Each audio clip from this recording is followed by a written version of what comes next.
Hi ವಿದ್ಯಾರ್ಥಿಗಳೇ, ಸಮಾಂತರ ಶ್ರೇಣಿಗಳು ಪಾಠದಲ್ಲಿ ಬರುವಂತಹ ಅನ್ವಯಿಕ ಸಮಸ್ಯೆಗಳನ್ನು ಬಿಡಿಸುವಂಥ ವಿಧಾನಗಳನ್ನ ತಿಳ್ಕೊಳ್ತಾ ಹೋಗೋಣ ಮಕ್ಕಳೇ.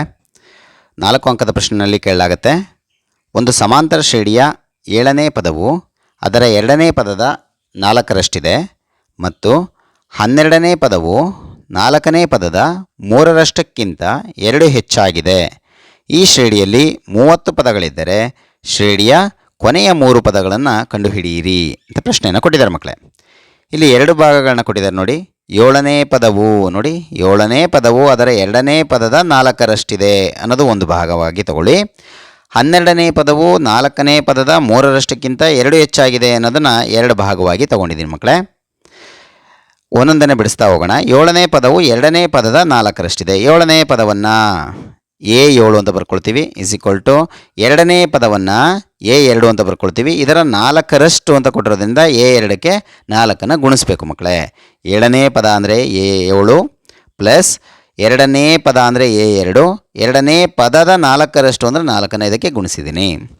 ಈಗ A7 ಅಂದರೆ A ಪ್ಲಸ್ 7ಕ್ಕಿಂತ ಒಂದು ಕಡಿಮೆ ಡಿನ ಬರ್ಕೊಳ್ಳಿ. A ಪ್ಲಸ್ 6D = 4ಅನ್ನು ಹಾಗೆ ಬರ್ಕೊಂಡಿದ್ದೀನಿ ಮಕ್ಕಳೇ. A2 ಅಂದರೆ ಒಂದು ಕಡಿಮೆ ಡಿ ಮಾಡಿ, ಎ ಪ್ಲಸ್ ಇದಕ್ಕಿಂತ ಒಂದು ಕಡಿಮೆ ಡಿ ಅಂದರೆ 1D ಅಂತ ಆಗುತ್ತೆ. ಒಂದನ್ನೇ ಇಲ್ಲಿ ಬಿಟ್ಟಿದ್ದೀವಿ ಮಕ್ಕಳೇ.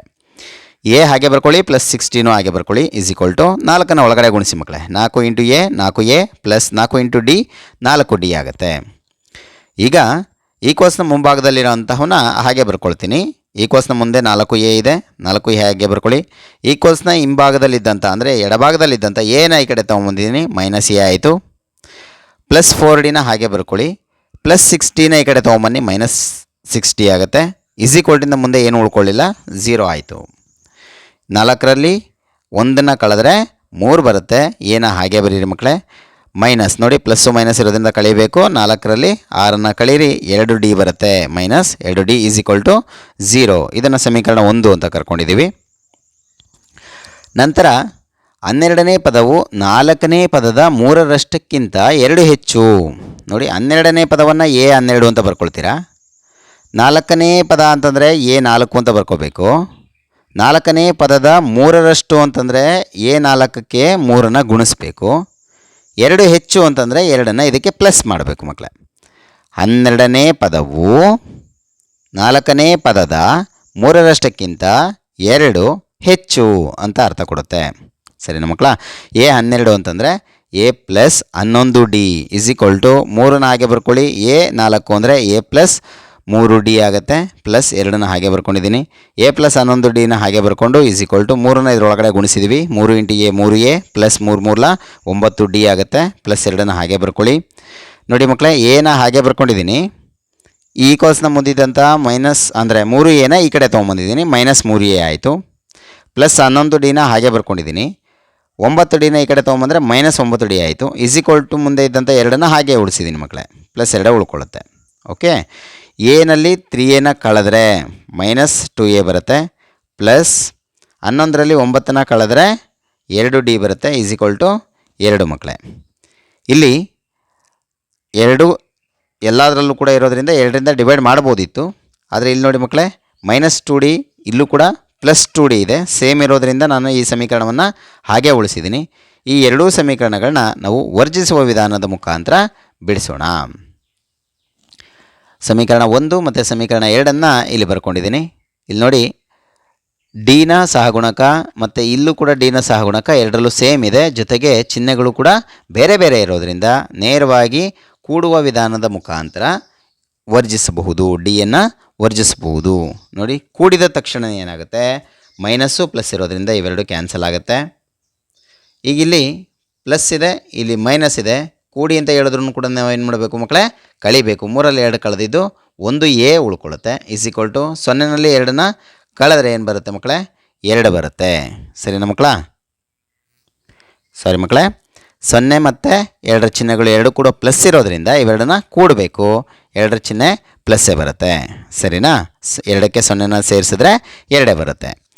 ಈಗ A = 2ನ್ನು 1ರಿಂದ ಡಿವೈಡ್ ಮಾಡಬೇಕು. ಯಾಕೆಂದರೆ ಎನ ಪಕ್ಕದಲ್ಲಿ 1 ಇರುತ್ತೆ ಮಕ್ಕಳೇ, 1 ಗುಣಿಸ್ತಾ ಇದೆ, ಈ ಕಡೆ ಬಂದರೆ ಬಾಗಿಸುತ್ತೆ. 2ನ್ನು 1ರಿಂದ ಬಾಗಿಸಿದ್ರೂ ಕೂಡ ಅಷ್ಟೇ ಆನ್ಸರ್ ಬರೋದ್ರಿಂದ A = 2 ಅಂತ ಬರ್ಕೊಂಡಿದ್ದೀವಿ. ಎ ಇಸ್ ಈಕ್ವಲ್ ಟು 2 ಸಮೀಕರಣ 1ರಲ್ಲಿ ಆದೇಶಿಸಿದಾಗ ಈ ಸಮೀಕರಣವನ್ನು ತಗೊಳ್ತೀವಿ. 3a minus 2d is equal to 0.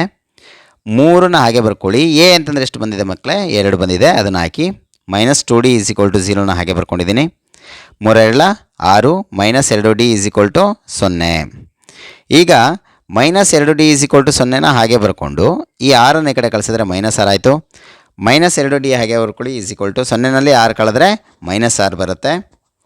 D is equal to d ಪಕ್ಕದಲ್ಲಿ ಮೈನಸ್ 2 ಗುಣಿಸ್ತಾ ಇತ್ತು, ಈ ಕಡೆ ಕಳಿಸಿದ್ರೆ ಬಾಗ್ಸುತ್ತೆ. So minus 6 divide by minus 2 ಅಂತ ಆಗುತ್ತೆ. Okay, d is equal to minus minus cancel ಆಗುತ್ತೆ. 2 3 6 ಡಿವೈಡ್ ಆಗುತ್ತೆ ಮಕ್ಕಳೇ. ಡಿ ಈಸ್ ಈಕ್ವಲ್ ಟು ಎಷ್ಟು? 3 ಬಂದಿದೆ. ಸರಿನಾ ಮಕ್ಕಳ?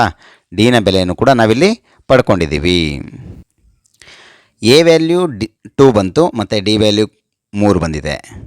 ನಂತರ ಶ್ರೇಣಿಯಲ್ಲಿ 30 ಪದಗಳಿದ್ದರೆ ಶ್ರೇಣಿಯ ಕೊನೆಯ ಪದ ಏನಾಗಿರುತ್ತೆ ಮಕ್ಕಳೇ? ಎ 30 ಆಗಿರುತ್ತೆ. ಕೊನೆಯ ಪದ ಎ 30 ಆಗಿರುತ್ತೆ. ಹಾಗಾದರೆ ಅವ್ರು ಕೇಳಿರೋಂಥದ್ದು ಕೊನೆಯ 3 ಪದಗಳು ಅಂತ ಕೇಳಿದ್ದಾರೆ ಮಕ್ಕಳೇ. ಕೊನೆಯ 3 ಪದಗಳಾಗಿರೋದ್ರಿಂದ ಎ 30 ಅನ್ನೋದು ಕೊನೆಯ ಪದ, ಇದರ ಹಿಂದಿನ ಪದ ಎ 29 ಆಗುತ್ತೆ, ಇದರ ಹಿಂದಿನ ಪದ ಎ 28 ಆಗುತ್ತೆ.